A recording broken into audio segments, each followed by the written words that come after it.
হারিয়ে যাওয়া ধনের সন্ধানে আমরা খুঁজে পেলাম রমেশ দাসের স্ত্রীর পুরনো গয়নার বাক্স। সেটা ছিল আলমারির উপরের তাকে। চাবি দিয়ে খুলতেই ভিতর থেকে বেরিয়ে এলো একটা ছোট ডায়েরি। ডায়েরিতে লেখা ছিল রমেশ দাসের স্ত্রী কমলার হাতে। সেখানে লেখা, আমার স্বামী শুধু স্বাধীনতা সংগ্রামী ছিলেন না, তিনি একজন গুপ্ত বিজ্ঞানীও ছিলেন। তিনি একটা আবিষ্কার করেছিলেন যা দেশের মানুষের অনেক উপকারে আসবে। সেই আবিষ্কারের সূত্র লুকিয়ে রেখেছেন গো। প্রফেসর উত্তেজিত হয়ে বললেন, কি আবিষ্কার? ডায়েরিতে আরও লেখা ছিল, তিনি এমন একটা পদ্ধতি আবিষ্কার করেছিলেন যা দিয়ে সাধারণ মাটি থেকে সোনা তৈরি করা যায়। কিন্তু ব্রিটিশরা জানতে পারলে দেশের মানুষের ক্ষতি হবে ভেবে তিনি এটা গোপন রেখেছিলেন। আমার মাথা ঘুরে গেল, এটা কি সম্ভব? পুরাতত্ত্ববিদ বললেন, রসায়নের ইতিহাসে এমন অনেক আবিষ্কার হারিয়ে গেছে, হতেই পারে রমেশ দাস সত্যিই কিছু আবিষ্কার করেছিলেন। ডায়েরির শেষ পাতায় একটা সংকেত ছিল, আমার আবিষ্কারের সূত্র লুকিয়ে রেখেছি যেখানে চাঁদ প্রতিদিন স্নান করে। কি? প্রিয়া বলল, চাঁদ স্নান করে? মানে? রাহুল বলল, হতে পারে পুকুর বা নদীর কথা বলছে। চাঁদের প্রতিবিম্ব পানিতে পড়ে। গো, আমরা আবার আমাদের বাড়ির পুকুরে গেলাম। এবার পানি নিচে খোঁজা শুরু করলাম। রাহুল ভালো সাঁতার জানে। সে পানিতে ডুব দিয়ে খুঁজতে লাগল। অনেক খোঁজার পর পুকুরের তলায় একটা পাথরের নিচে একটা জলরোধী বাক্স পেল। তুলে এনে খুলতেই ভিতর থেকে বেরিয়ে এলো একটা পুরনো বই। বইটা ছিল রমেশ দাসের নিজের হাতে লেখা।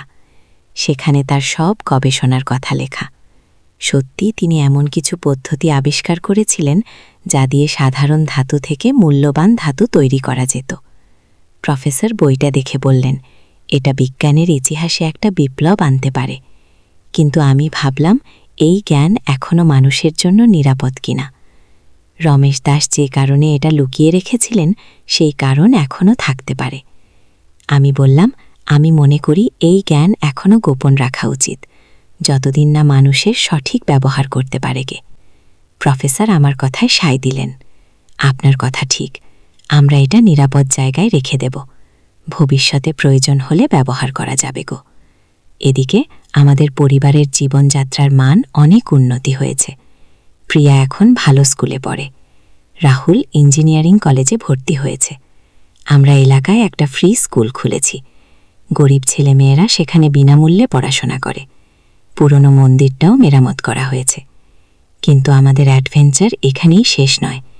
কয়েক মাস পর একদিন রাহুল কলেজ থেকে ফিরে খুব উত্তেজিত অবস্থায় বলল, মা, আমাদের প্রফেসর বলেছেন এলাকায় আরও একটা পুরনো বাড়ি আছে যেটা রমেশ দাসের বন্ধুর ছিল। কোথায়? আমি জিজ্ঞেস করলাম। পাহাড়ের ওপাশে। সেখানেও নাকি গুপ্তধন থাকতে পারে গে। আমি ভাবলাম, আমাদের তো যথেষ্ট ধন পেয়েছি, কিন্তু ইতিহাসের জন্য এটা গুরুত্বপূর্ণ হতে পারে। প্রফেসর সুব্রতের সাথে কথা বলে আমরা ঠিক করলাম সেই বাড়িটাও অনুসন্ধান করব। সেই বাড়িটা ছিল আরও পুরনো আর প্রায় ভাঙা। মালিক নেই, কেউ থাকে না। আমরা অনুমতি নিয়ে সেখানে খোঁজাখুঁজি শুরু করলাম। এই বাড়িতেও পেলাম একটা গোপন ঘর, কিন্তু এখানে ধনের বদলে পেলাম আরও পুরনো কিছু বই আর কাগজপত্র। প্রফেসর সেগুলো দেখে বললেন, এগুলো আরও গুরুত্বপূর্ণ। এখানে লেখা আছে একটা গোপন সংগঠনের কথা, যারা ব্রিটিশ আমলে দেশের জন্য কাজ করত। কি ধরনের কাজ? রবুং জিজ্ঞেস করল। তারা শুধু অস্ত্র সংগ্রহ করত না, গোপনে শিক্ষাও দিত। মেয়েদের শিক্ষার ব্যবস্থা করত, অস্পৃশ্যদের সাহায্য করত। আমি গর্বিত বোধ করলাম। আমার শ্বশুরমশাইয়ের পরিবার শুধু ধনী ছিল না, তারা দেশের কাজেও লেগেছিল। কাগজপত্র ঘাঁটতে ঘাঁটতে পেলাম একটা নাম, কমলা দেবী, রমেশ দাসের স্ত্রী। তিনিও নাকি গোপনে মেয়েদের শিক্ষার কাজ করতেন। প্রিয়া বলল, মা, কমলা দিদিমণি কতটা সাহসী ছিলেন। আমি বললাম, হ্যাঁ, সেই যুগে মেয়েরা এমন কাজ করতে পারত না, কিন্তু তিনি করেছিলেন। এই আবিষ্কারের পর আমরা আরও জানতে পারলাম যে আমাদের এলাকায় আরও কয়েকটা পরিবার ছিল যারা গোপনে স্বাধীনতা সংগ্রামে সাহায্য করত। প্রফেসর বললেন, আপনাদের এই আবিষ্কার একটা পুরো ইতিহাস গবেষণার দরজা খুলে দিয়েছে। গিয়েও আমরা ঠিক করলাম এই সব তথ্য দিয়ে একটা বই লেখা হবে, আর এলাকায় একটা জাদুঘর তৈরি করা হবে, যেখানে এই সব ঐতিহাসিক জিনিস রাখা হবে। কিন্তু আমাদের সবচেয়ে বড় আশ্চর্য অপেক্ষা করছিল। কমলা দেবীর ডায়েরিতে লেখা ছিল, তিনি একটা গোপন চিঠি লিখে রেখেছেন ভবিষ্যৎ প্রজন্মের জন্য। সেই চিঠি খুঁজতে গিয়ে আমরা পেলাম আরও একটা গোপন কক্ষ। এটা ছিল বাড়ির একেবারে নিচে, মাটির অনেক গভীরে। সেখানে ছিল কমলা দেবীর আসল ধন, শুধু সোনারূপা নয়, অনেক দামি বই, পাণ্ডুলিপি আর শিল্পকর্ম। সবচেয়ে মূল্যবান ছিল তার লেখা একটা বই, যেখানে তিনি মেয়েদের শিক্ষা আর অধিকার নিয়ে লিখেছিলেন। সেই যুগে এমন চিন্তাভাবনা করা ছিল খুবই অগ্রগামী। আমি সেই বই পড়ে অভিভূত হয়ে গেলাম। কমলা দেবী শুধু একজন গৃহিণী ছিলেন না, তিনি ছিলেন একজন চিন্তাবিদ। তার লেখা ছিল নারী পুরুষ উপজেই সমান, শিক্ষা সবার অধিকার, জাতি ধর্ম নির্বিশেষে সবাই মানুষ গো। প্রিয়া বই পড়ে বলল, মা, আমি বড় হয়ে কমলা দিদিমণির মতো হতে চাই। আমি গর্বের সাথে বললাম, তুমি পারবে, তুমি যা চাও তাই হতে পারো গো। এদিকে আমাদের এই আবিষ্কারের খবর ছড়িয়ে পড়ল। সরকারি কর্মকর্তারা এলেন, তারা আমাদের আবিষ্কারের প্রশংসা করলেন। আপনারা দেশের ইতিহাস সংরক্ষণে অসাধারণ অবদান রেখেছেন। একজন কর্মকর্তা বললেন, সরকার আমাদের পুরস্কৃত করল আর সব ঐতিহাসিক জিনিস জাদুঘরে রাখার ব্যবস্থা করল। কিন্তু আমাদের গল্প এখানেই শেষ নয়। কয়েক মাস পর আমরা আরও একটা রহস্যের মুখোমুখি হলাম। একদিন রাহুল বলল, মা, আমি রমেশ দাদুর ডায়েরিতে একটা কোড পেয়েছি, যেটা আমরা এখনও সমাধান করতে পারিনি কেউ। সেই কোডটা ছিল খুবই জটিল, সংখ্যা, অক্ষর আর চিহ্নের মিশ্রণ। প্রফেসর বললেন, এটা হতে পারে আরও বড় কোনো রহস্যের চাবি গো। আমরা বিভিন্ন উপায়ে চেষ্টা করলাম। শেষে প্রিয়ার একটা ধারণায় কাজ হলো। সে বলল, মা, এই কোড যদি একটা তারিখ হয়। সত্যি, কোডটা ছিল একটা তারিখ, 5ই আগস্ট 1947, স্বাধীনতা দিবস। এই তারিখের সাথে মিলিয়ে আমরা আরও খোঁজ করলাম। জানতে পারলাম সেদিন রমেশ দাস একটা গোপন সভা করেছিলেন। সেই সভায় অনেক স্বাধীনতা সংগ্রামী এসেছিলেন। সেই সভার স্থান ছিল আমাদের বাড়ির কাছেই, একটা পুরনো বাসস্ট্যান্ডে। আমরা সেখানে গিয়ে খুঁজতে লাগলাম। বাসস্ট্যান্ডের মাঝখানে একটা পরিত্যক্ত কুটির পেলাম। সেখানে খুঁজতে গিয়ে পেলাম আরও অনেক ঐতিহাসিক জিনিস। একটা পুরনো ব্যাগে ছিল অনেক চিঠি। এগুলো ছিল বিভিন্ন স্বাধীনতা সংগ্রামীদের মধ্যে আদান প্রদান করা গোপন চিঠি। পুরাতত্ত্ববিদ বললেন, এই চিঠিগুলো ইতিহাসের অমূল্য দলিল। এর থেকে আমরা জানতে পারি সেই সময় কিভাবে গোপন যোগাযোগ হতো।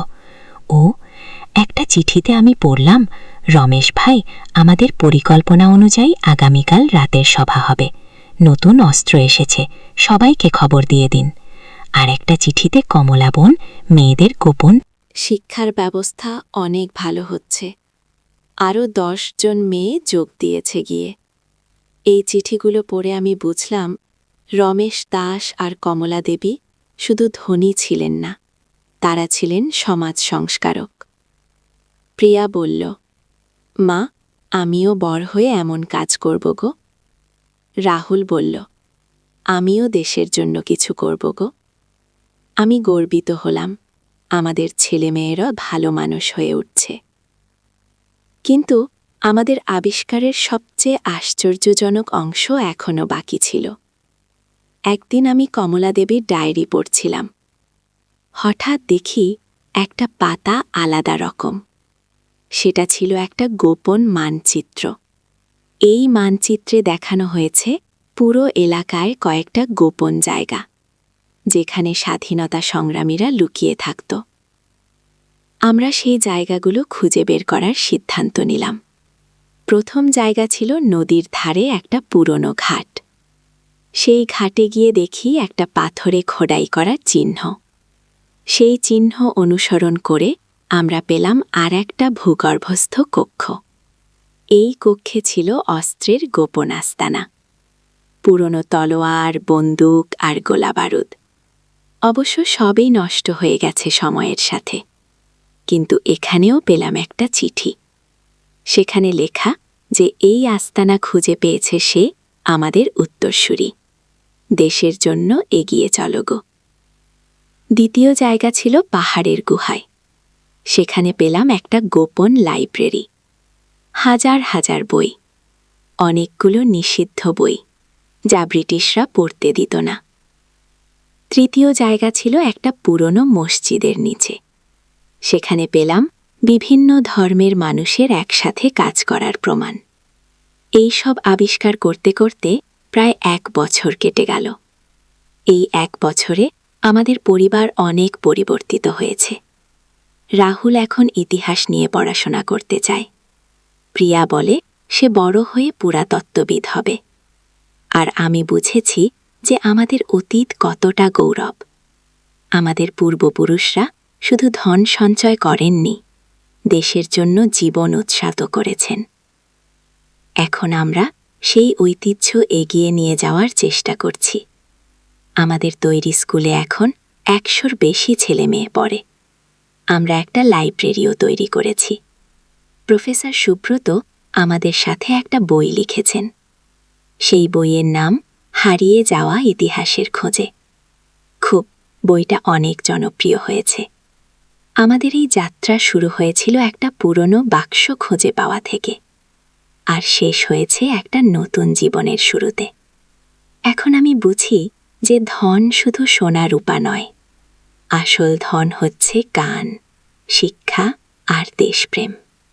আমাদের এই অ্যাডভেঞ্চার আমাদের শিখিয়েছে যে প্রতিটা পরিবারের একটা ইতিহাস আছে, আর সেই ইতিহাস জানা খুবই গুরুত্বপূর্ণ। রবীন্দ্র বলে, সুমিত্রা, আমাদের এই আবিষ্কার আমাদের জীবন পাল্টে দিয়েছে গো। আমি বলি, হ্যাঁ, আর আমাদের ছেলেমেয়েরাও একটা উদ্দেশ্য পেয়েছে গিয়ে। আজকে যখন আমি এই গল্প বলছি, তখন আমার মনে হয় আমাদের এই যাত্রা আসলে এখনও শেষ হয়নি। হয়তো আরও অনেক রহস্য লুকিয়ে আছে। রাহুল এখন কলেজে ইতিহাসের প্রজেক্ট করছে, আমাদের পরিবারের ইতিহাস নিয়ে। প্রিয়া স্কুলে তার বন্ধুদের আমাদের এই অ্যাডভেঞ্চারের গল্প বলে, আর আমি প্রতিদিন কমলা দেবীর বই পড়ি। তার চিন্তা ভাবনা আমাকে অনুপ্রাণিত করে। সেদিন প্রিয়া জিজ্ঞেস করেছিল, মা, আমাদের এই গল্প কি সত্যি হয়েছে? আমি হেসে বলেছিলাম, হ্যাঁ, প্রতিটা কথা সত্যি। আর এটা এখনও চলমান গো। কারণ আমাদের এই আবিষ্কার শুধু ধন খুঁজে পাওয়া নয়, এটা আমাদের পরিবারের আসল পরিচয় খুঁজে পাওয়া। আমরা জেনেছি আমাদের পূর্বপুরুষরা কতটা মহান ছিলেন। তারা নিজেদের সুখ স্বাচ্ছন্দ্যের চেয়ে দেশের কথা বেশি ভেবেছেন। এখন আমাদের দায়িত্ব সেই ঐতিহ্য বজায় রাখা, আমাদের ছেলেমেয়েদের সেই মূল্যবোধ শেখানো।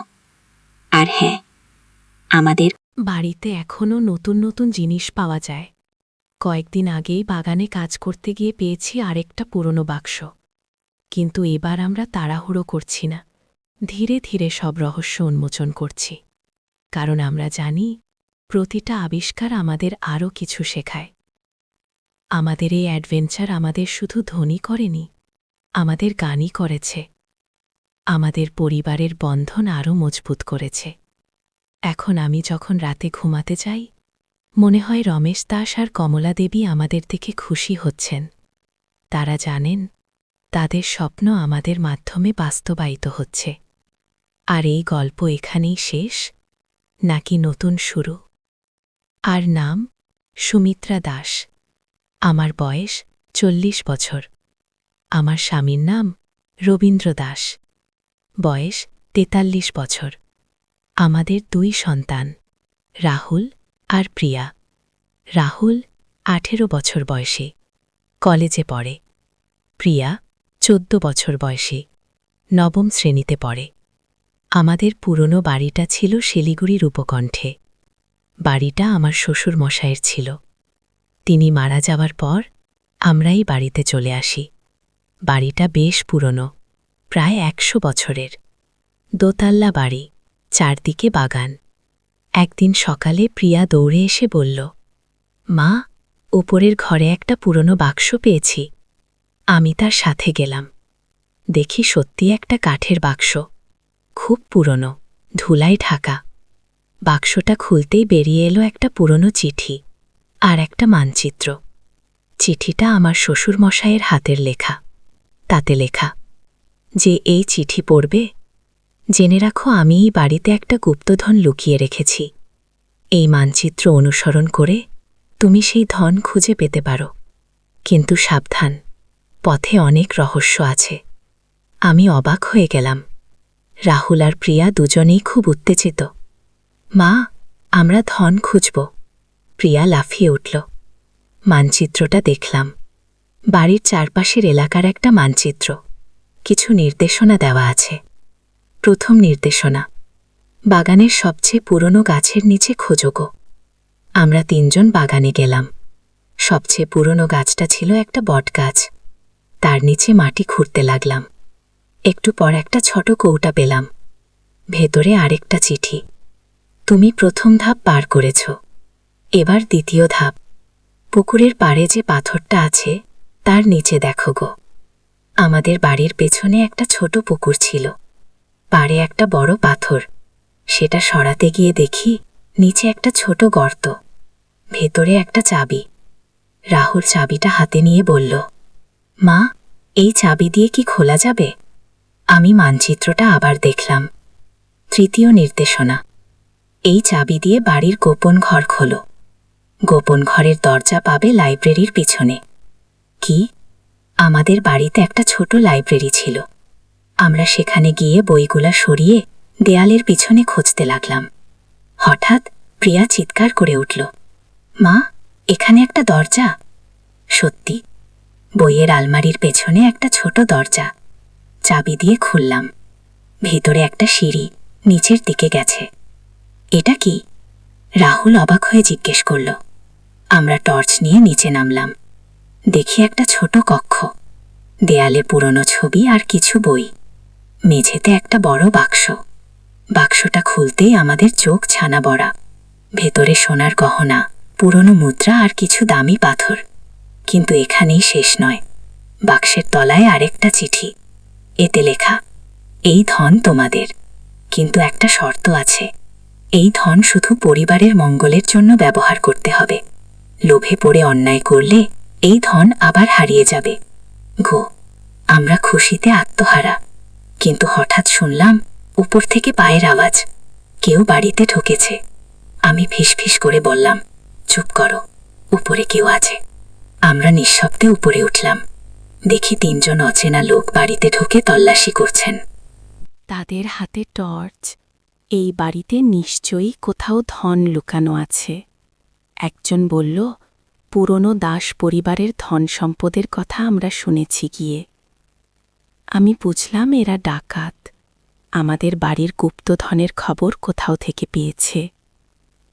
রাহুল ইশারা করে বলল, মা, আমরা কি করব? আমি ভাবলাম, তারপর একটা পরিকল্পনা মাথায় এলো।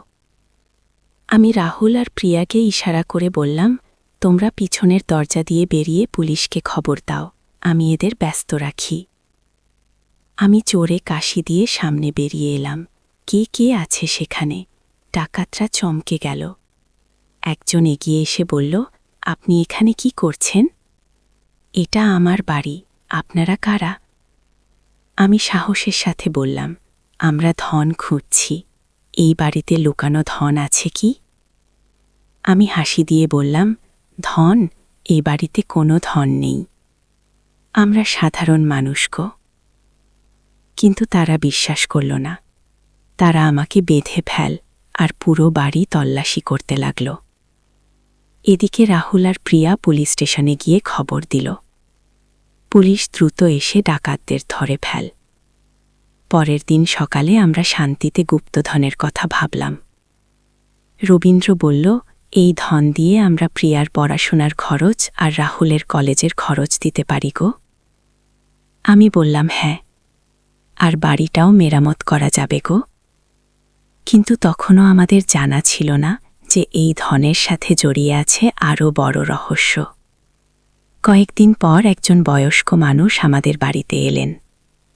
তিনি নিজেকে পরিচয় দিলেন প্রফেসর সুব্রত মুখোপাধ্যায় হিসেবে, ইতিহাসের অধ্যাপক। আমি শুনেছি আপনারা এই বাড়িতে পুরনো কিছু জিনিস পেয়েছেন, তিনি বললেন। আমি সন্দেহের দৃষ্টিতে তাকালাম। কিভাবে জানলেন? আসলে আমি গত 15 বছর ধরে এই এলাকার ইতিহাস নিয়ে গবেষণা করছি। আপনার শ্বশুর মশাইয়ের পরিবার খুবই ঐতিহাসিক। তারা ব্রিটিশ আমলের স্বাধীনতা সংগ্রামে জড়িত ছিলেন গো। এই কথা শুনে আমি আরও অবাক হলাম। কি বলছেন? প্রফেসর বললেন, আপনার শ্বশুর মশাইয়ের দাদা রমেশ দাস ছিলেন একজন গোপন স্বাধীনতা সংগ্রামী। তিনি ব্রিটিশদের থেকে চুরি করা সোনা লুকিয়ে রেখেছিলেন। সেই সোনা দিয়ে অস্ত্র কেনা হতো গো। রাহুল উত্তেজিত হয়ে বলল, তাহলে আমরা যে ধন পেয়েছি সেটাই সেই ঐতিহাসিক ধন। কিন্তু এখানে একটা সমস্যা আছে। কি সমস্যা? আমি জিজ্ঞাসা করলাম।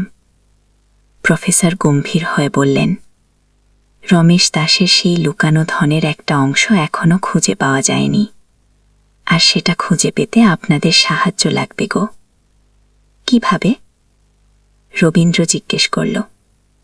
রমেশ দাস তার ডায়েরিতে লিখেছিলেন যে তিনি মূল ধনটা 3 ভাগে ভাগ করে 3টা আলাদা জায়গায় লুকিয়েছেন।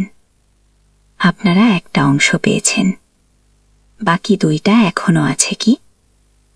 এই কথা শুনে আমাদের মাথা ঘুরে গেল। আমরা তো ভেবেছিলাম একটাই ধন। প্রফেসর বললেন, আমার কাছে রমেশ দাসের আসল ডায়েরি আছে। সেখানে বাকি 2টা ধনের সম্পর্কে ইঙ্গিত আছে। আপনারা চাইলে আমরা একসাথে খুঁজতে পারি।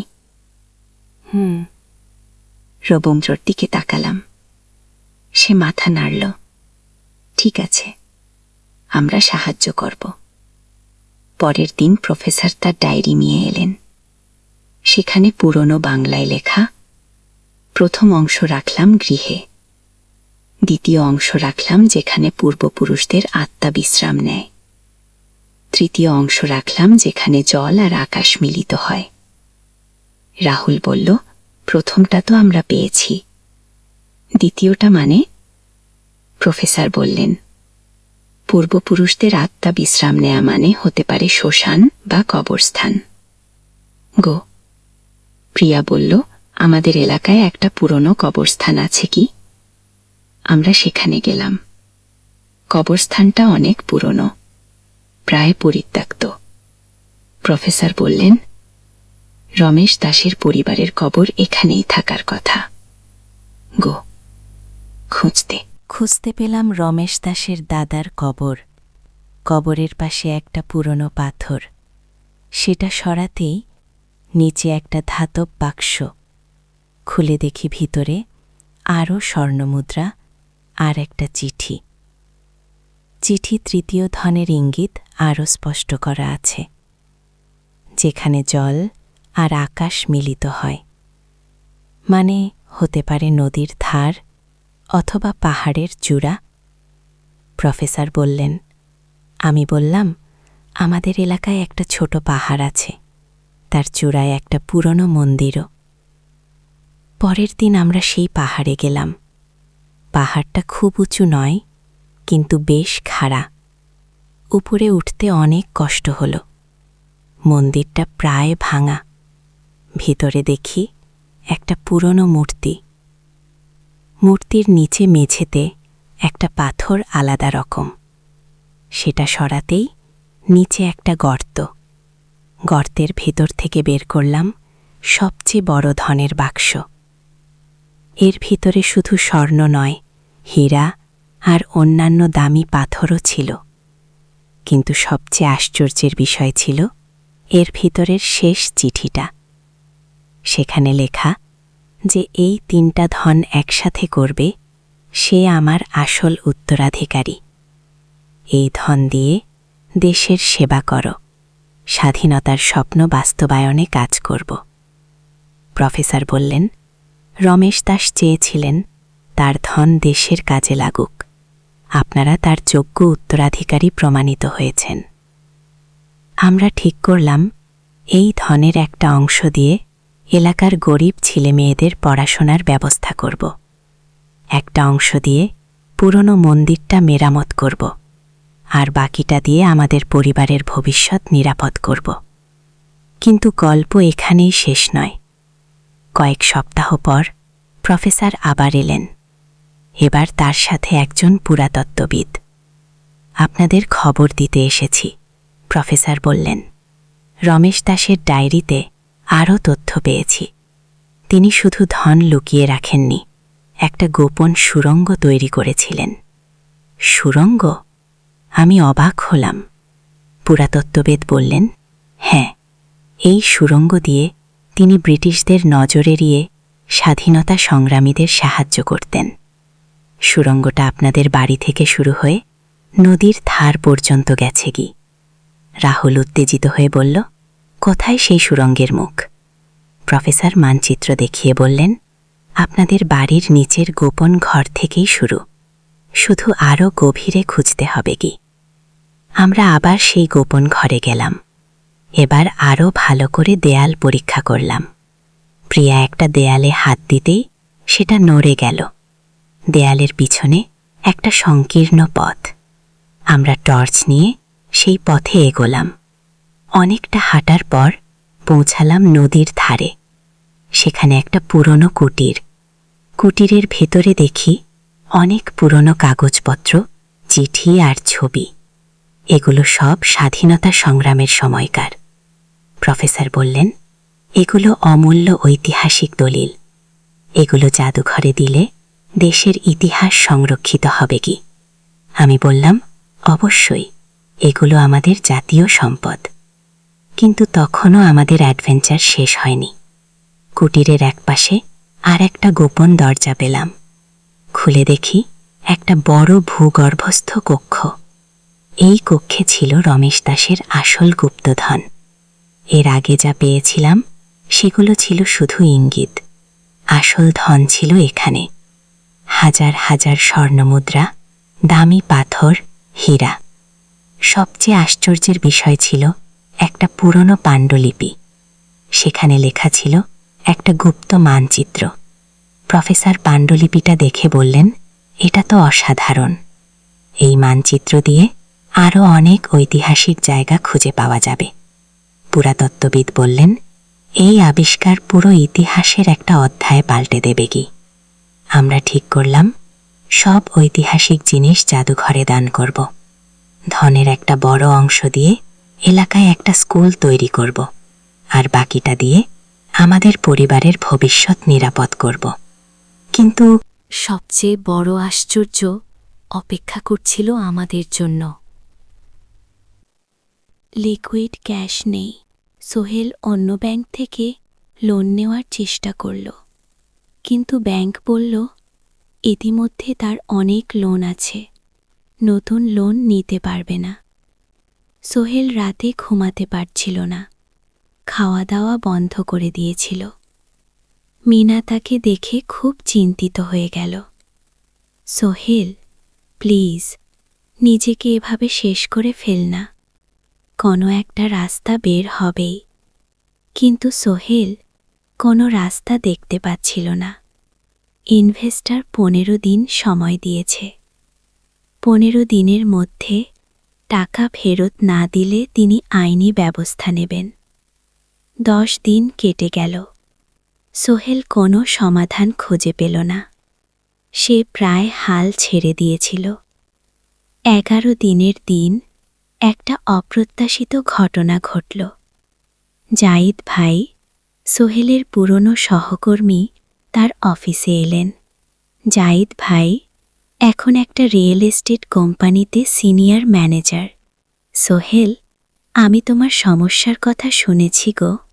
হ্যাঁ ভাই, আমি বিপদে পড়েছি গো। আমি তোমাকে সাহায্য করতে চাই। আমার কিছু সঞ্চয় আছে, 5 লাখ টাকা। তুমি নাও। সোহেল চোখে জল নিয়ে বলল, ভাই, আমি কিছু বলার দরকার নেই। তুমি আমাকে অনেক কিছু শিখিয়েছ। তোমার কাছ থেকে পরিশ্রম আর সততা শিখেছি। এখন আমার পালা তোমাকে সাহায্য করার মূল।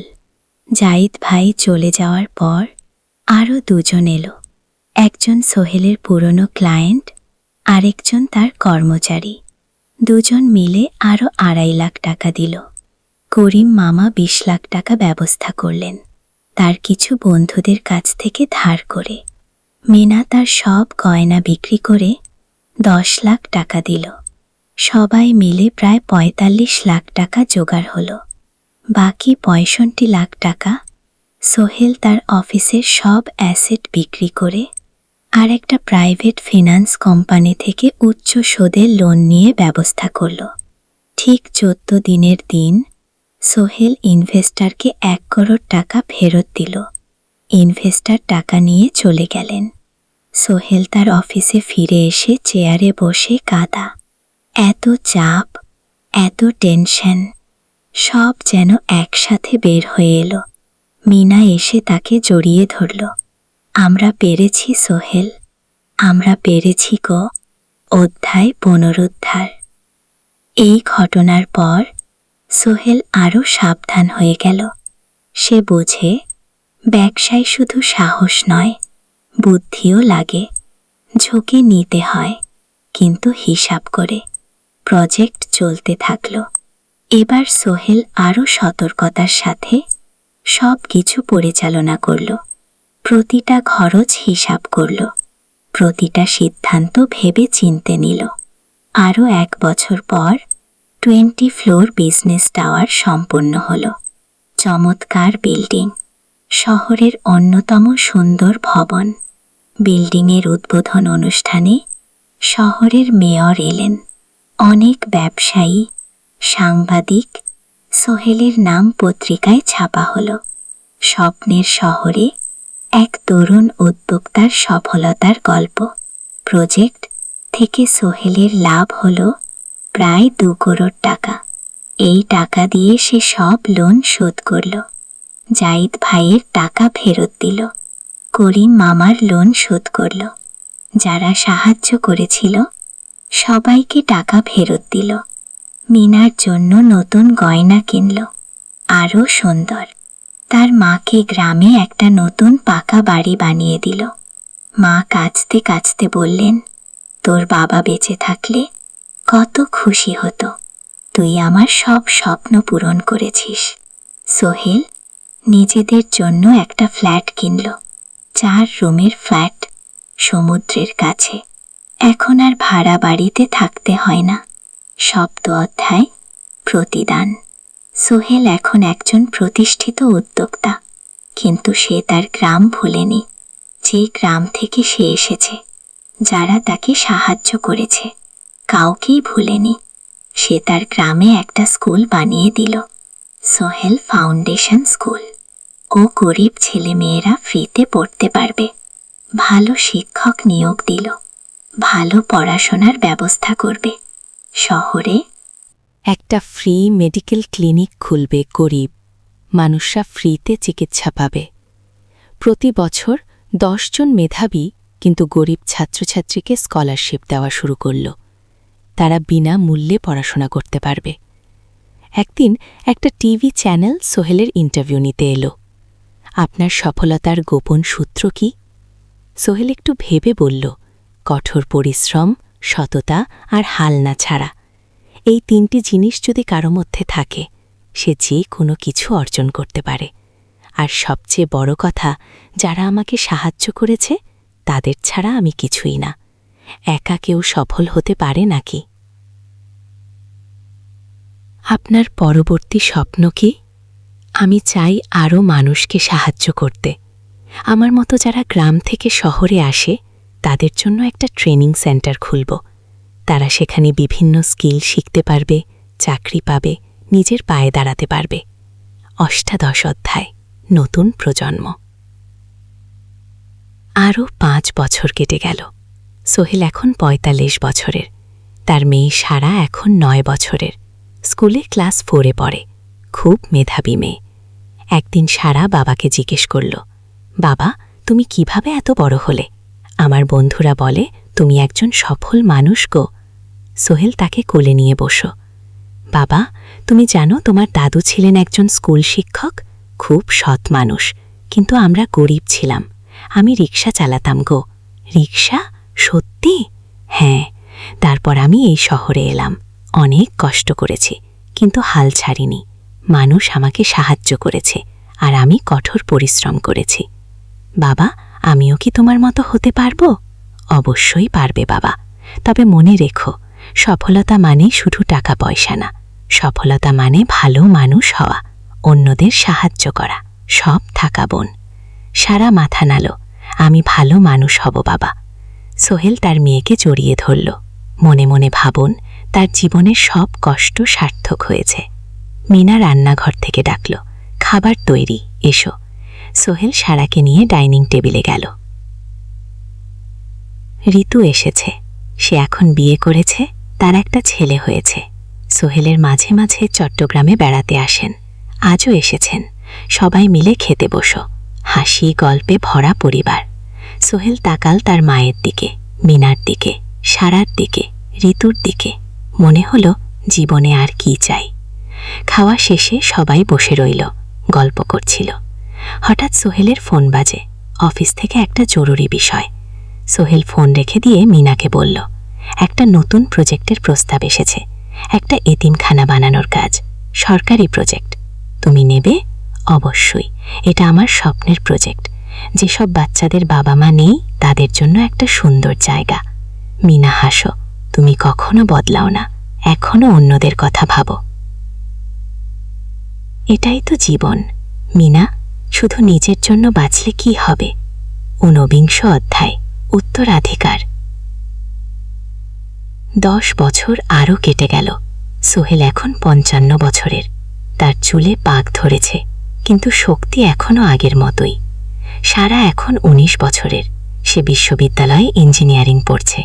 সে চায় বাবার মতো কনস্ট্রাকশন ইন্ডাস্ট্রিতে কাজ করতে।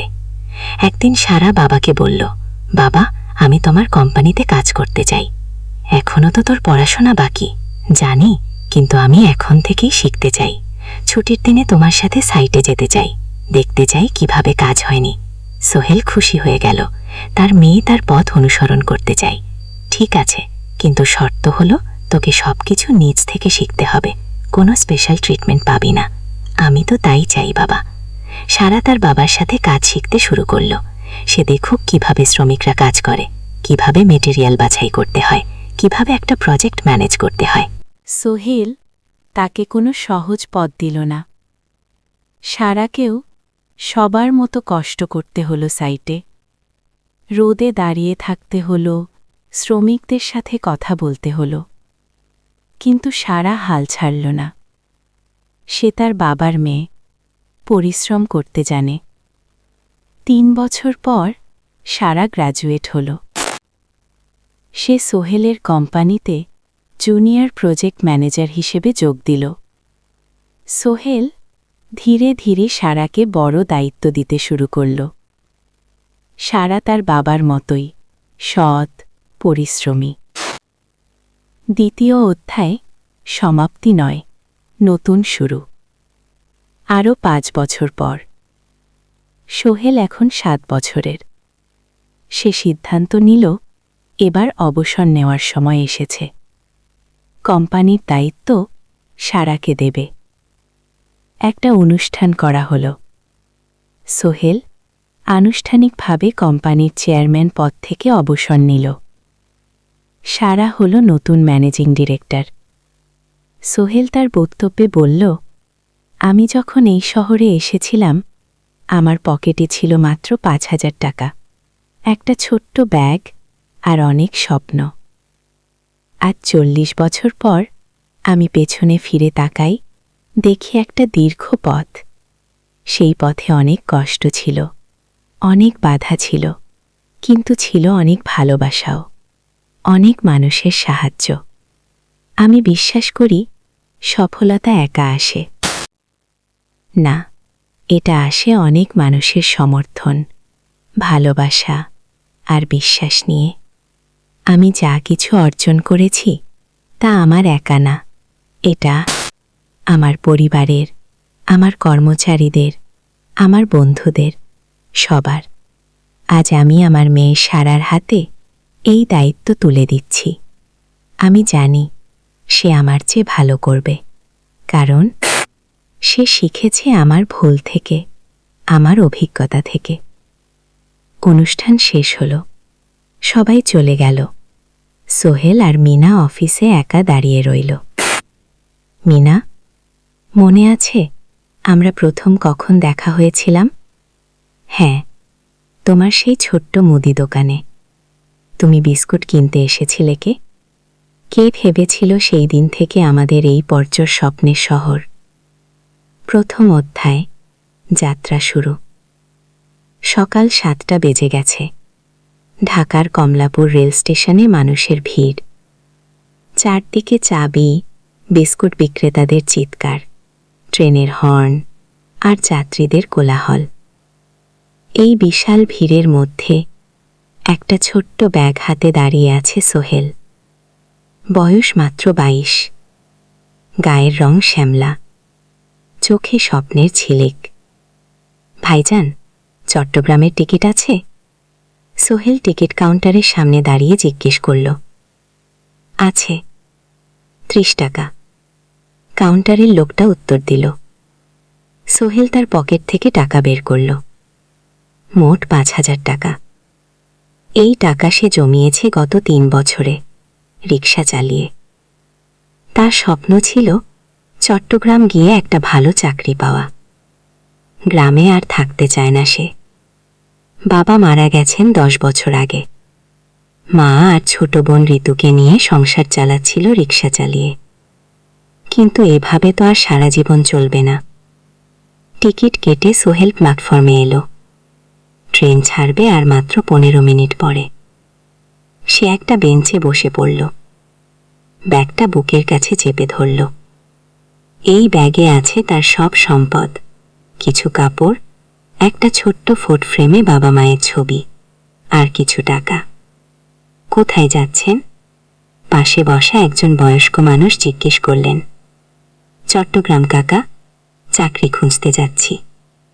সোহেল বিনয়ের সাথে উত্তর দিল। ভালো, তবে শহরে সাবধানে থাকবেন। শহর মানে অনেক সুযোগ, কিন্তু অনেক ফাঁদও আছে। খুব বয়স্ক লোকটা বললেন। সোহেল মাথা নাড়ালো। সে জানে শহরের জীবন সহজ না, কিন্তু তার কোনো বিকল্প নেই। গ্রামে রিক্সা চালিয়ে মাসে 6,500 টাকা আয় হতো তার। তার মধ্যে সংসার চালাতে হতো, বোনের স্কুলের খরচ দিতে হতো, মায়ের ওষুধের খরচ দিতে হতো। কিছুই বাঁচত না। আর এই জীবন থেকে বেরোনোর একটাই পথ, শহরে গিয়ে ভালো কাজ খুঁজে নেওয়া। সোহেল মনে মনে ভাবন তার বাবার কথা। বাবা ছিলেন একজন স্কুল শিক্ষক, খুব সৎ মানুষ। সবসময় বলতেন, সোহেল, তুই লেখাপড়া শিখে বট মানুষ হবি। আমাদের পরিবারে আর কেউ বড় চাকরি করেনি, তুই করবি। কিন্তু বাবা যখন মারা গেলেন তখন সোহেল মাত্র এসএসসি পরীক্ষা দিয়েছে। ফলাফল ভালো হয়েছিল, জিপিএ 4.0। কিন্তু বাবার মৃত্যুর পর আর পড়া হলো না, পরিবারের দায়িত্ব নিতে হলো। ট্রেন ছাড়ল। সোহেল জানালার পাশে বসে বাইরে তাকালো। ধানক্ষেত, নদী, ছোট ছোট গ্রাম সব পেছনে ফেলে ট্রেন এগিয়ে চলল। সোহেলের মনে হলো সে যেন তার পুরনো জীবনটাকেও পেছনে ফেলে আসছে। ট্রেনে একজন হকার এসে চা বিক্রি করছিল। সোহেল একটা চা কিনা 10 টাকা। চা খেতে খেতে সে ভাবছিল চট্টগ্রাম পৌঁছে কি হবে। করিম মামা তাকে সাহায্য করবেন তো? চাকরি পাওয়া যাবে তো? করিম মামা আসলে সোহেলের খুব দুঃসম্পর্কের মামা। সোহেলের দাদির বোনের ছেলে। অনেক বছর আগে গ্রাম ছেড়ে চট্টগ্রামে চলে গিয়েছিলেন। সেখানে একটা কনস্ট্রাকশন কোম্পানিতে কাজ করেন। বছরে 1-2 গ্রামে আসতেন। গত বছর যখন এসেছিলেন তখন সোহেলের মাকে বলেছিলেন, সোহেলকে চট্টগ্রাম পাঠান, আমি একটা কাজের ব্যবস্থা করে দেব। সেই কথাতেই ভরসা করে সোহেল আজ এই যাত্রা। দ্বিতীয় অধ্যায়, নতুন শহর। চট্টগ্রাম পৌঁছাতে প্রায় 6 ঘন্টা লেগে গেল। দুপুর 1টা বাজে। সোহেল স্টেশন থেকে বের হয়ে শহরের রাস্তায় দাঁড়ালো। কি বিশাল শহর! এত গাড়ি, এত মানুষ, চারদিকে উঁচু উঁচু বিল্ডিং, দোকানপাট, মানুষের ভিড়। সোহেল কিছুক্ষণ দাঁড়িয়ে থাকলো সব কিছু দেখতে দেখতে। তার মনে হচ্ছিল সে যেন অন্য কোনো পৃথিবীতে এসে পড়েছে। তার পকেটে একটা ছোট্ট কাগজ আছে। সেখানে লেখা একটা ঠিকানা, করিম মিয়া, বাড়ি নং 23, রোড নং 5, আগ্রাবাদ, চট্টগ্রাম। সোহেল একটা রিক্সা ডাকো। কত নেবেন আগ্রাবাদ যেতে? 50 টাকা। সোহেল রিক্সায় উঠো। রাস্তার দুধারে দোকান, মার্কেট, অফিস সব কিছু দেখতে দেখতে সে অবাক হয়ে গেল। এত বড় শহর, এত কিছু, গ্রামের সেই ছোট্ট বাজারের সাথে কোনো তুলনাই হয় না। প্রায় আধা ঘন্টা পর রিক্সা একটা পুরনো বাড়ির সামনে থামো। 3 তলা বাড়ি, কিন্তু রং উঠে গেছে। সিঁড়ি দিয়ে উঠে 3য় তলায় করিম মামার ফ্ল্যাটে নক করল। দরজা খুলল এক মধ্যাবয়সী মহিলা। কে? আসসালামু আলাইকুম আপা, আমি সোহেল, নোয়াখালীর গ্রাম থেকে এসেছি। করিম মামা বাড়িতে আছেন? মহিলা তাকে মাথা থেকে পা পর্যন্ত দেখল। করিম তো অফিসে গেছে। তুমি কে? কোথা থেকে এসেছ? সোহেল সব খুলে বলল। মহিলা তাকে ভেতরে ঢুকতে দিল। বসো, করিম সন্ধ্যায় ফিরবে। ফ্ল্যাটটা ছোট, 2টো রুম, একটা ছোট্ট রান্নাঘর আর একটা বাথরুম। কিন্তু সোহেলের কাছে খুব সুন্দর লাগলো। গ্রামের সেই টিনের ঘরের চেয়ে তো অনেক ভালো। মহিলা তার নাম জানালো, সালমা, করিম মামার স্ত্রী। তাদের 2টো ছেলে, একজন ক্লাস 8-এ পড়ে আর একজন ক্লাস 5-এ। খেয়েছ? সালমা আপা জিজ্ঞেস করল। না আপা, অপেক্ষা করো, ভাত আছে, মাছ আছে, খাও। সোহেল প্রথমে রাজি হতে চাইল না, কিন্তু খুব খিদে পেয়েছিল। সকাল থেকে শুধু একটা চা আর বিস্কুট খেয়ে। খাওয়া দাওয়ার পর সোহেল বসে রইল। সালমা আপা তাকে গল্প করতে লাগল। তোমার মা কেমন আছেন? তোমার বোন ভালো আছে? আপা, মার একটু কেটে বাত আছে, ওষুধ খাচ্ছেন। বোন স্কুলে পড়ে। তুমি কি করতে চাও এখানে? চাকরি খুঁজছি আপা, যে কোনো কাজ করব। বাসায় মা আর বোনকে টাকা পাঠাতে হবে। সালমা আপা মাথা নাড়ালো। করিম তোমার জন্য কিছু একটা করবে, সে ভালো মানুষ। সারাদিন অপেক্ষা করো সোহেল। সেটাই করিম মামা ফিরলেন 50-এর কাছাকাছি। বয়স, কালো রঙের প্যান্ট শার্ট পরা, হাতে একটা ব্যাগ। আরে সোহেল, কবে এলি? করিম মামা খুশি হয়ে বললেন, আজ সকালে মামা। করিম মামা তাকে জড়িয়ে ধরলেন। অনেকদিন পর দেখলাম, কেমন আছিস? ভালো আছি মামা। আমাকে ভালো করেছিস এসে। এখানে অনেক সুযোগ আছে তোর জন্য। একটা কাজের ব্যবস্থা করে দেব। তবে প্রথমে কয়েকদিন এখানে থাক, শহরটা একটু চিনে নে, তারপর কাজে যোগ দিবিনি। সোহেলের মনে আশার আলো জ্বল। সে ভাবল হয়তো তার ভাগ্য এবার পাল্টাবে। দ্বিতীয় অধ্যায়, প্রথম চাকরি। 1 সপ্তাহ পর করিম মামা সোহেলকে তার কোম্পানিতে নিয়ে গেলেন। কোম্পানির নাম আলামিন কনস্ট্রাকশন। অফিসটা শহরের কেন্দ্রে, 5 তলা একটা বিল্ডিংয়ের দোতলায়। মালিক আলী সাহেব, 50-এর কাছাকাছি বয়স, মোটা চেহারা, চোখে সোনার ফ্রেমের চশমা। বদলোক মানুষ, কিন্তু খুব কড়া। এই ছেলেটাকে কি কাজে লাগাবেন আলী সাহেব? করিম মামা জিজ্ঞেস করলেন। স্যার, ও আমার আত্মীয়, গ্রাম থেকে এসেছে, খুব পরিশ্রমী, যে কোনো কাজে লাগাতে পারেন। আলী সাহেব সোহেলের দিকে তাকালেন। তুমি কি পড়েছ? স্যার, SSC পাস, জিপিএ অর্ধ চতুর্থব। ভালো। কম্পিউটার চালাতে পারো? না স্যার, পারি না, কিন্তু শিখতে চাই। আলী সাহেব একটু ভাবলেন। ঠিক আছে, তোমাকে অফিসের কাজে রাখব। ফাইল গুছানো, চা বানানো, কাগজপত্র নিয়ে যাওয়া। না, এসো। মাসে 5,000 টাকা। রাজি আছো? জি স্যার। সোহেল খুশি হয়ে গেল। 5,000 টাকা। রিক্সা চালিয়ে 3,500 পেত, এখানে 5,000। কাজ শুরু হলো পরদিন থেকে। সকাল 8টায় অফিসে যেতে হয়, ফিরতে হয় সন্ধে 7টায়। প্রথম দিন সোহেল ঘুম থেকে উঠে ভোর 5টায়, তৈরি হয়ে 7:30টায় অফিসের উদ্দেশ্যে বের হল। করিম মামার বাড়ি থেকে অফিস প্রায় 5 কিলোমিটার। বাসায় যেতে অফিসে পৌঁছে সোহেল দেখল সে প্রথম। আলী সাহেব এখনো আসেননি। অফিস খোলা ছিল না। 10 মিনিট পর একজন লোক এসে অফিস খুলল। তুমি নতুন জন? আমি সোহেল। আমি জাহিদ, অ্যাসিস্ট্যান্ট ম্যানেজার। এসো। জাহিদ ভাই সোহেলকে সব কিছু দেখালেন। অফিসে মোট 6 জন কর্মচারী, 2 জন ইঞ্জিনিয়ার, একজন অ্যাকাউন্টেন্ট, একজন অ্যাসিস্ট্যান্ট ম্যানেজার, জাহিদ ভাই, একজন রিসেপশনিস্ট, আর এখন সোহেল।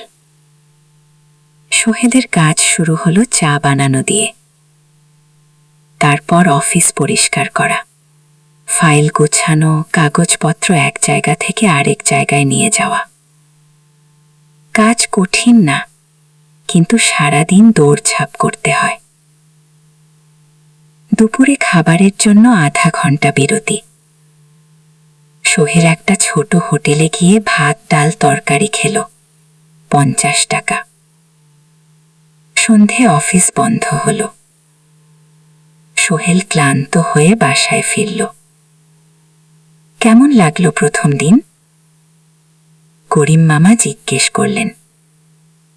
ভালো মামা, অনেক কিছু শিখলাম গো। প্রথম মাসের শেষে সোহেল বেতন পেল 5,000 টাকা। সে 3,000 টাকা মাকে পাঠালো। মা ফোনে কাঁদতে লাগলেন। আল্লাহ তোকে ভালো রাখুক সোহেল। সোহেলের চোখেও জল এলো। তার মনে হলো সে একটা বড় কাজ করতে পেরেছে। চতুর্থ অধ্যায়, শহরের জীবন। 3 মাস কেটে গেল। সোহেল এখন শহরের সাথে মিশে গেছে। প্রতিদিন অফিসে যাওয়া আসার পথে সে দেখে হাজারো মানুষের জীবন। কেউ সফল, কেউ ব্যর্থ, কিন্তু সবাই চলছে নিজের পথে। সোহেল অফিসের কাজের পাশাপাশি কম্পিউটার শেখার চেষ্টা করছে। অফিসে একটা কম্পিউটার আছে। যখন কেউ ব্যবহার করে না, তখন সোহেল একটু একটু শেখার চেষ্টা করে। জাহিদ ভাই তাকে সাহায্য করেন। সোহেল, তুমি যদি কম্পিউটার ভালোভাবে শিখতে পারো, তাহলে তোমার ভবিষ্যৎ উজ্জ্বল। জাহিদ ভাই একদিন বললেন, কিভাবে শিখব ভাই? ট্রেনিং সেন্টারে যাও, সন্ধ্যায় ক্লাস আছে, মাসে 2,000 টাকা। লাগবে সোহেল, ভাব, টাকা অনেক, কিন্তু এটা বিনিয়োগ ভবিষ্যতের জন্য। সে একটা ট্রেনিং সেন্টারে ভর্তি হল। সপ্তাহে 3 দিন সন্ধে 6:30 থেকে রাত 9টা পর্যন্ত ক্লাস। কম্পিউটারের basic, word, Excel, PowerPoint, internet ব্যবহার। একদিন অফিস থেকে ফেরার সময় সোহেল একটা দোকানে চা খেতে গেল। দোকানের পাশেই একটা ছোট্ট মুদি দোকান। সেখানে একটা মেয়ে বসে আছে। বয়স হবে 20-এর কাছাকাছি। সাদাসিধে চেহারা, সাদা শাড়ি পরা, কিন্তু চোখে এক ধরনের দৃঢ়তা। ভাইজান, 1 প্যাকেট বিস্কুট দেন। কি সোহেল বলল। মেয়েটা বিস্কুট দিল। 20 টাকা। সোহেল টাকা দিয়ে যাচ্ছিল। হঠাৎ মেয়েটা বলল, আপনি নতুন এসেছেন এই এলাকায়, তাই না? হ্যাঁ, 3 মাস হল। কিভাবে বুঝলেন? আপনার চেহারা দেখেই বোঝা যায় এখনও গ্রামের ছোঁয়া আছে। আর আপনি প্রতিদিন এই পথ দিয়ে যান। দেখেছি। কি মেয়েটা হাসো। সোহেল হেসে ফেলল। আপনি খুব পর্যবেক্ষক মনে হচ্ছে। কি? জীবনে অনেক কিছু দেখেছি, তাই মানুষকে চিনতে শিখেছি গো। আপনার নাম? মিনা। এই দোকান আমার বাবার। উনি অসুস্থ, তাই আমি দেখছি গো। সেদিন থেকে সোহেল প্রায় সেই দোকানে যেতে শুরু করল। মিনার সাথে গল্প করত। ধীরে ধীরে তাদের মধ্যে একটা বন্ধুত্ব তৈরি হল। মিনাও তার জীবনের গল্প বলল। মিনার মা মারা গেছেন যখন সে মাত্র 7 বছরের। বাবা আব্দুল হামিদ একা হাতে মিনাকে বট করেছেন। মুদি দোকান দিয়ে সংসার চালান। মিনা কলেজে পড়ে, অনার্স 2nd ইয়ার। সকালে কলেজে যায়, দুপুরে ফিরে এসে দোকান সামলায়। বাবার হার্টের সমস্যা আছে, তাই ভারী কাজ করতে পারেন না। তোমার স্বপ্ন কি? একদিন সোহেল জিজ্ঞেস করল।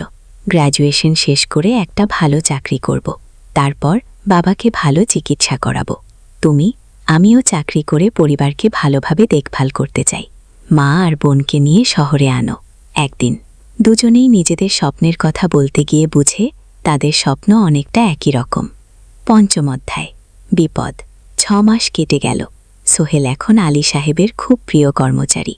সে শুধু চা বিস্কুট দেওয়ার কাজই করে না, এখন কম্পিউটারেও কিছু কাজ শিখেছে। ছোটখাট টাইপিং, ডেটা এন্ট্রি এসব করতে পারে। আলী সাহেব খুশি হয়ে তার বেতন বাড়িয়ে 8,000 টাকা করে দিয়েছে। একদিন রাতে সোহেল অফিস থেকে ফিরছিল। সেদিন একটু দেরি হয়ে গেছে। রাত প্রায় 9টা। সাধারণত সোহেল সন্ধে 7:30টায় ফিরে, কিন্তু সেদিন অফিসে একটা জরুরি কাজ ছিল। বাস থেকে নেমে সোহেল বাড়ির দিকে হাঁটছিল। হঠাৎ একটা অন্ধকার গলিতে 3 জন লোক তাকে ঘিরে ধরল। তাদের চেহারা দেখেই বোঝা যাচ্ছিল ভালো উদ্দেশ্য নিয়ে আসেনি। টাকা দে, তাড়াতাড়ি, একজন বলল। তার হাতে একটা ছুরি। সোহেল ভয় পেয়ে গেল। ভাই, আমার কাছে খুব কম টাকা আছে, কি যা আছে দে, তাড়াতাড়ি করো। সোহেল কাঁপতে কাঁপতে তার পকেট থেকে 5 টাকা বের করে দিল। এই টাকা দিয়ে সে বাজার করবে ভেবেছিল, কিন্তু ছিনতাইকারীরা সন্তুষ্ট হল না। শুধু 5 টাকা? তোর ব্যাগে কি আছে? তারা সোহেলের ব্যাগ কেটে নিয়ে। ব্যাগে ছিল তার মোবাইল, কম্পিউটার ট্রেনিং সেন্টারের সার্টিফিকেট আর কিছু গুরুত্বপূর্ণ কাগজপত্র। না ভাই, ব্যাগটা ফেরত দেন, ওতে আমার জরুরি জিনিস আছে। মোবাইল নিয়ে নেন, কিন্তু ব্যাগটা দেন গো। কিন্তু ওরা শুনল না। একজন সোহেলকে জোরে ধাক্কা দিল। সোহেল পড়ে গেল। মাথা রাস্তার কংক্রিটে ধাক্কা লেগে গেল। রক্ত বের হলো। 3 জন দৌড়ে পালিয়ে গেল। কিছুক্ষণ সোহেল অজ্ঞান হয়ে পড়ে রইল। তারপর ধীরে ধীরে জ্ঞান ফিরল। মাথায় প্রচণ্ড ব্যথা। সে উঠে দাঁড়ানোর চেষ্টা করল, কিন্তু মাথা ঘুরছিল। কোনো মতে একটা দেয়াল ধরে দাঁড়া। একজন পথচারী তাকে দেখে, থাম। কি হয়েছে ভাই? চিন্তায় হয়েছে কি? এসো, আমি তোমাকে হাসপাতালে নিয়ে যাই। কিন্তু সোহেল রাজি হল না। ঠিক আছে, বাড়ি যেতে পারবো। সে কোনো মতে করিম মামার বাড়িতে পৌঁছা। দরজা খুলেই সালমা আপা চিৎকার করে উঠলেন, ও আল্লাহ, কি হয়েছে? করিম মামা দৌড়ে এলেন, সোহেলকে ভেতরে নিয়ে গেলেন। তার মাথায় জল ঢেলে রক্ত পরিষ্কার করলেন। কথাটা বেশ গভীর। হাসপাতালে যেতে হবে কি? করিম মামা বললেন। তারা একটা অটোরিকশা নিয়ে হাসপাতালে গেলেন। ডাক্তার সোহেলের মাথায় 3টে সেলাই দিলেন। বলল 1 সপ্তাহ বিশ্রাম নিতে হবে, কোনো ভারী কাজ করা যাবে না। হাসপাতাল থেকে ফিরে সোহেল শুয়ে রইল। তার মনে হচ্ছিল সব কিছু শেষ হয়ে গেছে। মোবাইল চলে গেছে, গুরুত্বপূর্ণ কাগজপত্র চলে গেছে। এখন 1 সপ্তাহ অফিস করতে পারবে না। পরদিন সকালে করিম মামা আলী সাহেবকে ফোন করে সব জানালেন। আলী সাহেব বললেন, ঠিক আছে, সোহেল ভালো হয়ে এলে আসবে, চিন্তার কিছু নেই। মিনা যখন এই খবর শুনল, সে শেষ সন্ধ্যায় সোহেলকে দেখতে এলো করিম মামার বাড়িতে। এনেছিল কিছু ফল। কি হয়েছিল মিনা? চিন্তিত গলায় জিজ্ঞেস করল। সোহেল সব বলল। মিনা রেগে গেল। এই শহরে এখন অনেক অপরাধ বেড়ে গেছে, পুলিশ কিছু করে না। তুমি পুলিশের রিপোর্ট করেছ? না, লাভ নেই। তবুও করা উচিত। তোমার মোবাইলটা হয়তো খুঁজে পাওয়া যাবে। কি? করিম মামা সোহেলকে নিয়ে পুলিশ স্টেশনে গেলেন, জেনারেল ডায়েরি করলেন, কিন্তু পুলিশ খুব একটা আশা দিল না। দেখি কিছু করা যায় কিনা। সোহেল বুঝল মোবাইল আর ফিরবে না। সেই এক সপ্তাহ সোহেলের জীবনের সবচেয়ে কঠিন সময় ছিল। সে শুধু শারীরিকভাবে ক্ষতিগ্রস্ত হয়নি, মানসিকভাবেও ভেঙে পড়েছিল। প্রতি রাতে দুঃস্বপ্ন দেখত। সেই 3 জন ছিনতাইকারীর মুখ ভুলতে পারছিল না। মিনা প্রায় প্রতিদিন আসত, তাকে সাহস দিত, তুমি হাল ছেড়ো না সোহেল। জীবনে এরকম খারাপ সময় আসে, কিন্তু এটা কাটিয়ে ওঠাই হলো আসল বীরত্ব। সোহেলের মা গ্রাম থেকে ফোন করতেন, করিম মামার মোবাইল থেকে। তুই ভালো আছিস তো? সোহেল মাকে সব সত্যি বলেনি, শুধু বলেছে, হ্যাঁ মা, ভালো আছি। একটু জ্বর হয়েছিল, এখন ভালো। 1 সপ্তাহ পর সোহেল আবার অফিসে গেল। আলী সাহেব তাকে দেখে খুশি। কেমন আছো? ভালো আছি স্যার। ঠিক আছে, তবে প্রথম কয়েকদিন হালকা কাজ করবে। সোহেল আবার কাজে মন দিয়ে। কিন্তু একটা জিনিস তাকে খুব কষ্ট দিচ্ছিল, তার মোবাইল নেই। মায়ের সাথে কথা বলতে পারছে না নিয়মিত। করিম মামার মোবাইল চাইতে সংকোচ লাগে। একদিন জাহিদ ভাই তাকে ডাকলেন, সোহেল, আমার একটা পুরনো মোবাইল আছে, তুমি ব্যবহার করো না? ভাই, আমি নাও, আমার কাজে লাগছে না, তুমি রাখো গো। সোহেল কৃতজ্ঞতায় প্রায় কেঁদে ফেলল। ধন্যবাদ ভাই গো। মোবাইল পেয়ে সোহেল প্রথমেই মাকে ফোন করল। মা খুব খুশি হলেন। এতদিন ফোন করিসনি কেন? মা, মোবাইলটা নষ্ট হয়ে গিয়েছিল, নতুন নিয়েছি গো। মায়ের গলায় স্বস্তি ফুটে উঠল। 6ষ্ঠ অধ্যায়, নতুন সুযোগ। আরও 3 মাস কেটে গেল। সোহেল পুরোপুরি সুস্থ হয়ে গেছে, আর জীবন আবার স্বাভাবিক হয়ে এসেছে। সে এখন কম্পিউটার ট্রেনিং শেষ করেছে, সার্টিফিকেট পেয়েছে। কিন্তু একটা ঘটনা তার জীবনে বড় পরিবর্তন নিয়ে এলো। একদিন সকালে আলী সাহেব তাকে ডাকলেন, সোহেল বস। সোহেল বস। মনে একটু ভয় লাগছিল। আলী সাহেব কি তাকে বকবেন? সোহেল, তুমি তো এখন কম্পিউটার চালাতে পারো। জি স্যার, একটু একটু শিখেছি গো। ভালো, আমি তোমার কাজ দেখছি। তুমি খুব পরিশ্রমী, আর আমাদের কোম্পানিতে এরকম মানুষের দরকার। সোহেল কিছু বুঝতে পারছিল না। আমি তোমাকে একটা সুযোগ দিতে চাই। আমাদের কোম্পানি একটা ট্রেনিং প্রোগ্রাম চালু করছে নতুন কর্মচারীদের জন্য। 6 মাসের কোর্স, কম্পিউটার অ্যাকাউন্টিং, ভবন নির্মাণের হিসাব নিকাশ, প্রজেক্ট ম্যানেজমেন্ট সব শিখবে। কোম্পানি সব খরচ দেবে। ট্রেনিংয়ের সময় তোমার বেতনও চলবে। রাজি আছো? সোহেল বিশ্বাস করতে পারছিল না। স্যার, সত্যি আমাকে এত বড় সুযোগ দিচ্ছেন? হ্যাঁ, তুমি ভালো ছেলে, পরিশ্রমী। আমি তোমাকে এগিয়ে দিতে চাই। ভবিষ্যতে তুমি এই কোম্পানির একজন গুরুত্বপূর্ণ কর্মচারী হবে। সোহেল কৃতজ্ঞতায় প্রায় কেঁদে ফেলল। ধন্যবাদ স্যার, আমি কঠোর পরিশ্রম করব। আমি জানি গো। সেদিন সন্ধ্যায় সোহেল মিনার দোকানে গেল। মিনাকে খবরটা দিল। মিনা খুব খুশি হল। তার চোখে জল এসে গেল। তুমি পারবে সোহেল, আমি জানি গো। সোহেল তার মা আর বোনকেও ফোন করে খবরটা দিল। মা কাঁদতে লাগলেন। তোর বাবা বেঁচে থাকলে কত খুশি হতো। ট্রেনিং শুরু হলো পরের মাস থেকে। প্রতিদিন সকালে 3 ঘন্টা ক্লাস, তারপর বাকি সময় অফিসের কাজ। ক্লাসে 5 জন নতুন কর্মচারী, সবাই তরুণ, উৎসাহী।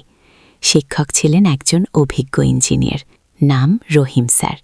তিনি খুব ভালোভাবে সবকিছু বুঝাতে, কম্পিউটার অ্যাকাউন্টিং, এক্সেল, জটিল ক্যালকুলেশন, প্রজেক্টের বাজেট তৈরি, সময় ব্যবস্থাপনা সব। সোহেল পুরো মনোযোগ দিয়ে শিখতে লাগল। সন্ধ্যায় বাড়ি ফিরে প্র্যাকটিস করত। করিম মামার ছেলের কাছ থেকে একটা ল্যাপটপ ধার নিত কখনো কখনো। 6 মাস পরে ট্রেনিং শেষ হলো। সবাই সার্টিফিকেট পেল। আলী সাহেব একটা অনুষ্ঠান করলেন।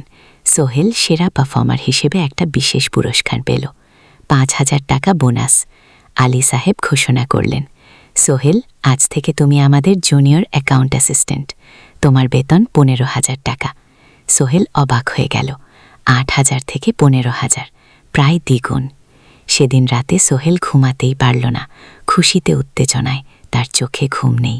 সে ভাবল তার জীবন কিভাবে বদলে যাচ্ছে। 2 বছর আগে যে রিক্সা চালাক, আজ সে একটা নামকরা কোম্পানির অ্যাকাউন্ট অ্যাসিস্ট্যান্ট। 7ম অধ্যায়, প্রেম ও প্রস্তাব। 1.5 বছর হয়ে গেল সোহেলের চট্টগ্রাম আসার। সে এখন একজন সফল যুবক। তার মা গ্রামে খুব খুশি। প্রতি মাসে সোহেল 10,000 টাকা পাঠায়। ছোট বোন ঋতু এখন কলেজে ভর্তি হয়েছে। সোহেলের পাঠানো টাকায় মায়ের চিকিৎসাও ভালোভাবে হচ্ছে।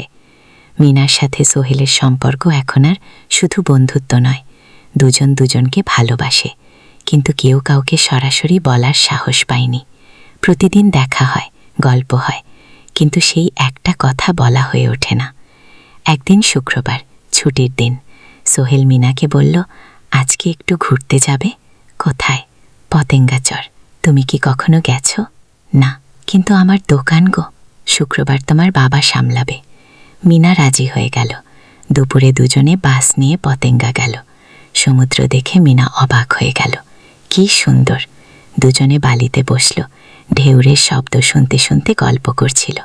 হঠাৎ সোহেল বলল, মিনা, তোমার সাথে কিছু বলার ছিল। বল সোহেল। একটা লম্বা শ্বাস নিল।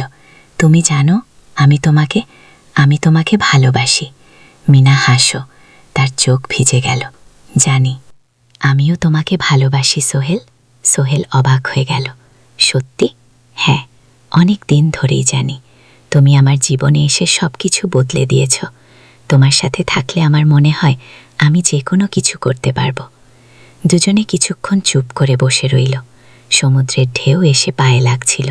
সূর্য পশ্চিমে ঢলে পড়ছে। আকাশ লাল হয়ে গেছে। কিন্তু আমার বাবার সাথে কথা বলতে হবে। মিনা, আমি তৈরি। যখন বলবে তখন বলবো। পরের সপ্তাহে সোহেল মিনার বাবার সাথে কথা বলল। আব্দুল হামিদ সাহেব প্রথমে একটু দ্বিধা করলেন। তুমি কোন পরিবারের ছেলে? তোমার বাবা কি করতেন? সোহেল সব সত্যি বলল। তার বাবা ছিলেন স্কুল শিক্ষক, মারা গেছেন 10 বছর আগে। মা গ্রামে থাকেন, ছোট বোন কলেজে পড়ে। তুমি নিজে কি করো? আমি আলামিন কনস্ট্রাকশন কোম্পানিতে জুনিয়র অ্যাকাউন্ট অ্যাসিস্ট্যান্ট। মাসে 15,000 টাকা বেতন। আব্দুল হামিদ সাহেব ভাবলেন, তারপর বললেন, দেখো মিনা, আমার একমাত্র সন্তান। তার মান নেই। আমি একা তাকে বড় করেছি। আমি চাই মিনা একজন ভালো ছেলের সাথে বিয়ে হোক। তুমি দেখতে ভালো, ছেলে মনে হচ্ছে, কিন্তু আমাকে তোমার মায়ের সাথে দেখা করতে হবে, তোমার পরিবারকে জানতে হবে। কি? জি আঙ্কেল, আমি ব্যবস্থা করছি। সোহেল খুশিতে আটকানা। সেদিন রাতেই তার মাকে ফোন করল, মাকে সব বলল। মা প্রথমে অবাক হলেন, তারপর খুশি হলেন। মিনা মেয়েটা কেমন? খুব ভালো মা, তুমি দেখলে পছন্দ করবে। কি? ঠিক আছে, আমি আর ঋতু আসছি চট্টগ্রাম। 2 সপ্তাহ পর সোহেলের মা আর বোন চট্টগ্রাম এলো। সোহেল তাদের নিয়ে মিনার বাড়িতে গেল। 2 পরিবার একসাথে বসল। মিনার বাবা সোহেলের মাকে দেখে খুশি হলেন। সোহেলের মা সহজ সরল ভদ্রমহিলা। আপনার ছেলে খুব ভালো, মিনা তাকে পছন্দ করে, আমিও রাজি। ও আব্দুল হামিদ সাহেব বললেন, আমার সোহেল সৎ ছেলে, মিনাকে খুব ভালোবাসে, আমি জানি ও মিনাকে সুখে রাখবে। কি? সোহেলের মা বললেন। বিয়ের তারিখ ঠিক হল 3 মাস পর। এই 3 মাসে সোহেল যথেষ্ট টাকা জমাবে। বিয়ে হবে সাদামাটা কিন্তু সুন্দর। 8ম অধ্যায়, নতুন পথ। 3 মাস কেটে গেল দ্রুত। সোহেল প্রতিদিন কঠোর পরিশ্রম করছিল। অফিসে তার কাজের প্রশংসা হচ্ছে। আলী সাহেব তাকে এখন ছোটখাটো প্রজেক্টের হিসাব দেখতে দিচ্ছেন। সোহেল তার সঞ্চিত টাকা দিয়ে বিয়ের আয়োজন করল। বিয়ে হলো মিনার বাড়ির কাছের একটা কমিউনিটি সেন্টারে। খুব বেশি লোক আসেনি, 2 পরিবারের আত্মীয় স্বজন আর অফিসের কয়েকজন সহকর্মী। কিন্তু অনুষ্ঠান ছিল খুব সুন্দর। সোহেল যখন মিনাকে বিয়ের পোশাকে দেখল, তার মনে হলো পৃথিবীর সবচেয়ে সুন্দর মেয়ে সে। লাল শাড়ি পরা, মুখে হালকা মেকআপ, কিন্তু তার স্বাভাবিক সৌন্দর্য ছিল আসন। বিয়ের পর সোহেল একটা ছোট্ট ফ্ল্যাট ভাড়া নিয়ে, 2 রুমের ফ্ল্যাট, মাসে ভাড়া 5,000 টাকা। মিনা এখনও তার পড়াশোনা চালিয়ে যাচ্ছে। আরও 1 বছর বাকি গ্র্যাজুয়েশন শেষ হতে। সোহেলের মা আর বোন গ্রামে ফিরে গেল। মা বলে গেলেন, সোহেল, মিনাকে ভালো রাখিস, মেয়েরা অনেক ত্যাগ করে সংসার করতে। জানি মা গো। নতুন জীবন শুরু হলো। সোহেল সকালে অফিসে যায়, সন্ধ্যায় ফিরে। মিনা সকালে কলেজে যায়, দুপুরে ফিরে রান্না করে, ঘর গোছায়। সন্ধ্যায় দুজনে একসাথে বসে পড়াশোনা করে, গল্প করে, টিভি দেখে। জীবন সুন্দর ছিল, কিন্তু চ্যালেঞ্জও ছিল। মাসিক খরচ, ভাড়া 5,000, বাজার 3,000, বিদ্যুৎ গ্যাস 1,000, মায়ের জন্য 5,000, মিনার কলেজের খরচ 1,200। মোট প্রায় 14,000 টাকা বাঁচত মাত্র 1,000 খানিক। কিন্তু সোহেল হাল ছাড়ল না।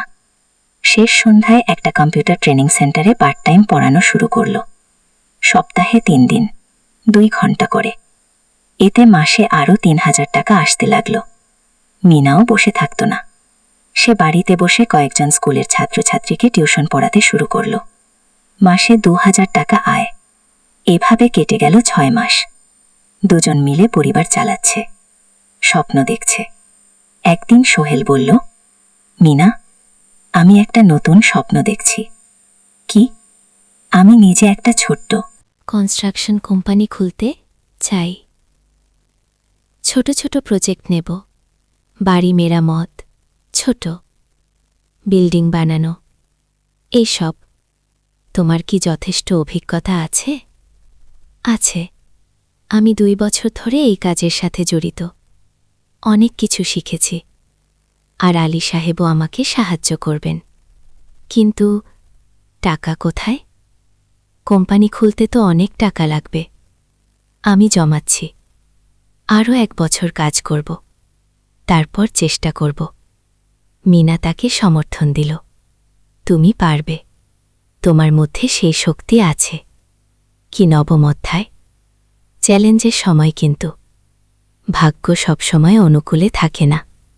সোহেল যখন স্বপ্ন দেখছিল নিজের কোম্পানি খোলার, তখনই একটা বড় সমস্যা এলো। আলী সাহেবের কোম্পানি একটা বড় প্রজেক্ট পেয়েছিল, একটা 10 তলা বিল্ডিং বানানোর কাজ। কিন্তু প্রজেক্টের প্রধান ইনভেস্টর হঠাৎ পালিয়ে গেল। তিনি কোম্পানির কাছ থেকে প্রায় 50 লাখ টাকা নিয়ে গেছেন। কিন্তু কাজ শেষ হয়নি। কোম্পানি বড় ক্ষতির মুখে পড়ল। আলী সাহেব অনেক কর্মচারীকে ছাঁটাই করতে বাধ্য হলেন। প্রায় 10 জনকে চাকরি থেকে বাদ দিলেন। বাকিদের বেতন কমাতে হল। সোহেলকে আলী সাহেব ডেকে বললেন, সোহেল, আমি তোমাকে রাখতে চাই। তুমি বিশ্বস্ত কর্মচারী, কিন্তু তোমার বেতন কমাতে হবে 15,000 থেকে 10,000। সোহেল মনে মনে চিন্তায় পড়ে গেল। 10,000 টাকায় সংসার চলবে কিভাবে? মায়ের খরচ, ভাড়া, বাজার সব মিলিয়ে তো 14,000 টাকা লাগে। কিন্তু সে কিছু বলল না। ঠিক আছে স্যার। বাড়ি ফিরে সোহেল মিনাকে সব বলল। মিনা চিন্তিত হয়ে গেল। এখন কি হবে? চিন্তা করো না, আমি পার্ট টাইম টিউশনের সময় বাড়াবো, আর তুমিও বেশি করে টিউশন নাও। কিন্তু আমার তো পড়াশোনাও আছে। কি জানি, কিন্তু এখন এটাই করতে হবে গো। সোহেল সন্ধ্যায় আরও 2টো জায়গায় পার্ট টাইম কাজ খুঁজল। একটা দোকানের সন্ধ্যায় হিসাব দেখার কাজ পেল, মাসে 2,000 টাকা। আরেকটা জায়গায় সপ্তাহান্তে কম্পিউটার রিপেয়ারের কাজ পেল, মাসে 1,000 টাকা। মিনাও 3 জন নতুন স্টুডেন্ট নিল। টিউশনে তার আয় 2 থেকে 4,000 টাকায়। কঠিন সময় ছিল। সোহেল সকাল 8টায় অফিসে যেত, সন্ধ্যায় 6টায় ফেরত। তারপর একটু বিশ্রাম নিয়ে 7:30টায় বের হতো পার্ট টাইম কাজে। রাত 10টায় বাড়ি ফিরত। রবি সোমবার কম্পিউটার রিপেয়ারের কাজ। মিনাও সকালে কলেজে যেত, দুপুরে ফিরে রান্না করত, তারপর বিকেলে টিউশন পড়াত, রাতে খাওয়া দাওয়ার পর পড়াশোনা করত। দুজনেরই শরীর খারাপ হতে শুরু করল। সোহেল একদিন অফিসে অজ্ঞান হয়ে পড়ে গেল। ডাক্তার দেখাতে নিয়ে গেল। ডাক্তার বলল, অতিরিক্ত পরিশ্রম, শরীরে পুষ্টির অভাব, ঠিকমতো খাচ্ছেন না মনে হচ্ছে। কি? সত্যি কথা। খরচ বাঁচাতে সোহেল আর মিনা অনেক সময় কম খেত। মাংস মাছ কিনত সপ্তাহে 1 দিন, বাকি সময় শাকসবজি ডাল। মিনা সোহেলকে বলল, আর নয় সোহেল, তুমি এভাবে নিজেকে শেষ করে ফেলছ। আমার পড়াশোনা বন্ধ করে দেই, আমি ফুল টাইম চাকরি করি। না, সোহেল জোর দিয়ে বলল, তোমার পড়াশোনা বন্ধ হবে না। আরও মাত্র 6 মাস বাকি, তুমি গ্র্যাজুয়েট হবেই। কিন্তু তুমি? আমি ঠিক হয়ে যাব, চিন্তা করো না আগে। কিন্তু পরিস্থিতি আরও খারাপ হলো যখন সোহেলের মায়ের অসুখ হলো, হার্টের সমস্যা। হাসপাতালে ভর্তি করতে হলো, খরচ 5,000 টাকা। সোহেলের হাতে এত টাকা কোথায়? সে করিম মামার কাছে ধার চাইলে করিম মামা 20,000 টাকা দিলেন। বাকি 3,000 টাকা সোহেল একটা এনজিও থেকে লোন নিল। সুদের হার মাসে 2%। মায়ের চিকিৎসা হলো, তিনি সুস্থ হয়ে গেলেন। কিন্তু সোহেল এখন ঋণের বোঝায় পড়ে গেল। প্রতি মাসে 3,000 টাকা করে কিস্তি দিতে হবে। সেই রাতে সোহেল আর মিনা বিছানায় শুয়ে কথা বলছিল।